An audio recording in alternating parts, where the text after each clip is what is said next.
நாம் குடிக்கும் நீர் காரமா அல்லது காடியா? காரம் மற்றும் காடி என்றால் என்ன?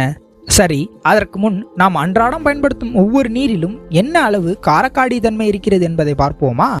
அதற்கு ஆற்று நீர், ஆழ்துளை கிணற்று நீர், மாநகராட்சி குடிநீர், கடைகளில் விற்கும் குடிநீர் மற்றும் கார நீரை எடுத்துக்கொள்வோம். முதலில் ஆற்று நீரில் பார்ப்போம். இதில் 7.6 அளவிலும், ஆழ்துளை கிணற்று நீரில் 6.8 அளவிலும், மாநகராட்சி குடிநீரில் 7.6 அளவிலும், கடைகளில் விற்கும் குடிநீரில் வெறும் 6 மட்டும்தான் இருக்கிறது. அடுத்து இதுதான் காரநீர். இதில் காரக்காடித்தன்மை என்பது 8.4 அளவில் இருக்கிறது. இந்த நீரை SS Aqua Designers என்ற நிறுவனம் மின்னாறு பகுப்பு முறையில் அயனியாக்கும் எந்திரங்கள் மூலம் வீட்டில் இருக்கும் நீரில் ஹைட்ரஜன் அயனியை குறைத்து அதன் காரத்தன்மையை அதிகப்படுத்தி தரும் அமைப்பை செய்து வருகிறது. இந்த அட்டவணையில் காட்டியது போல் ஊதா நிறம் அதிக காரத்தன்மை உடையதையும், பச்சை நிறம் நடுநிலைத்தன்மை உடையதையும், சிவப்பு நிறம் அதிக காடி அல்லது அமிலத்தன்மை உடையதையும் காட்டுகிறது.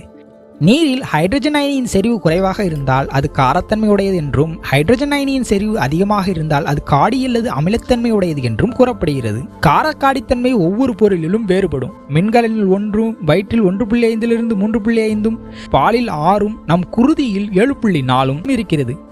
ஆனால் நாம் குடிக்கும் நீரை பொறுத்தவரை எது சிறந்தது என்று கேட்டால், வள்ளுவர் கூறியது போல் மிகினும் குறையினும் நோய் செய்யும் என்பதால் நீரின் காரக்காடித்தன்மை அளவு நடுநிலையுடன் இருப்பது நம் உடலுக்கு நல்லது.